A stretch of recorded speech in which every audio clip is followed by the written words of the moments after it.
For our research, we had to all make our own websites to put our research on. I used Yola site. I did look at a few other like make your own websites, and I found that with Yola site it was like the most easiest one, and it looked really professional. So I decided to use that, and all our research is on there. Like I've analysed a couple of soap opera trailers and analysed Hollyoaks episode, so that's all on there. And we've done quite a lot of research, and we've looked at like what sort of storylines come up in soaps, like the most common ones, and we've looked at like what sort of characters you have, like stock characters, like you'll always have the typical bad boy and the typical pretty girl and things like that. We've looked at differences between American and British soaps, like with American soaps they're always a lot more glamorised. Yeah, we put all the information onto Yola site basically. When we began researching ideas for a trailer, we looked at like all different sorts of trailers, not just the soap operas.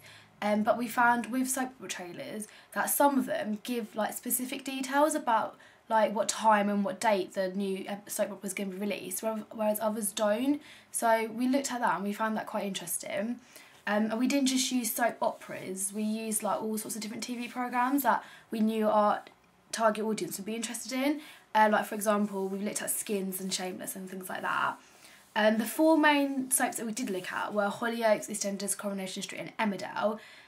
We saw that a lot of them had cliffhangers and cut-in stories before finding the truth, and there were like realistic characters in realistic settings, so we found that interesting.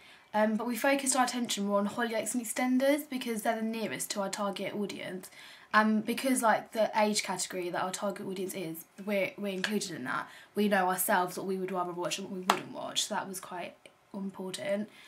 We mainly looked on YouTube and the official websites of soap operas to get like a variety of trailers.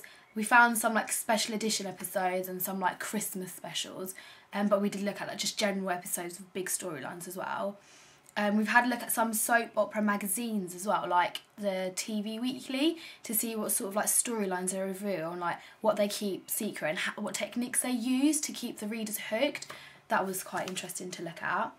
The most important thing we did, I think, was the Vox Pops, because with that we went around school and using a video camera, we filmed different people and asking them sort of different questions, things like what soap operas do you watch if you do watch them, and like what sort of storylines they were interested in and who their favourite characters were.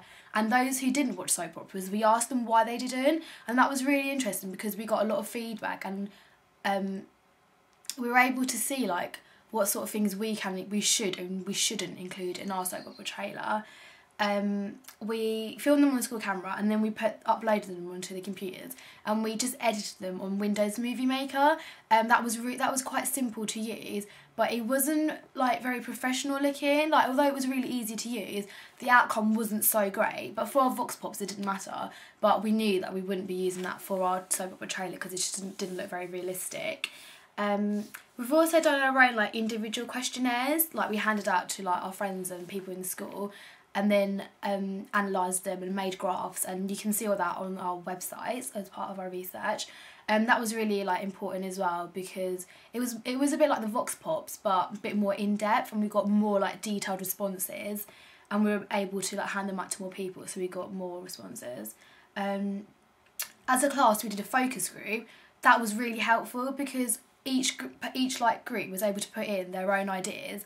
Like we were able to say, oh, these are our ideas for our soap opera trailer, blah blah blah blah, and like other groups were able to put their input in, and like they were able to say whether they liked it or not, and if they didn't like it, why they didn't like it, and what we could change. So that was really helpful. And then as a group, once we had come up with our ideas for our soap opera trailer, we pitched them to the class. Most people used like a PowerPoint presentation, but we decided to use a flip chart because we just thought it'd be a bit more different and a bit more interesting. And we've got that videoed as well. You can see that on our website. I think that was really, really helpful and important because our teacher was there as well, and she was able to see like what ideas we'd come up with, and pitching it to the class was quite fun in a way because we were able to see what each other had come up with, and they were able to we helped each other out with what looked good and what didn't look good.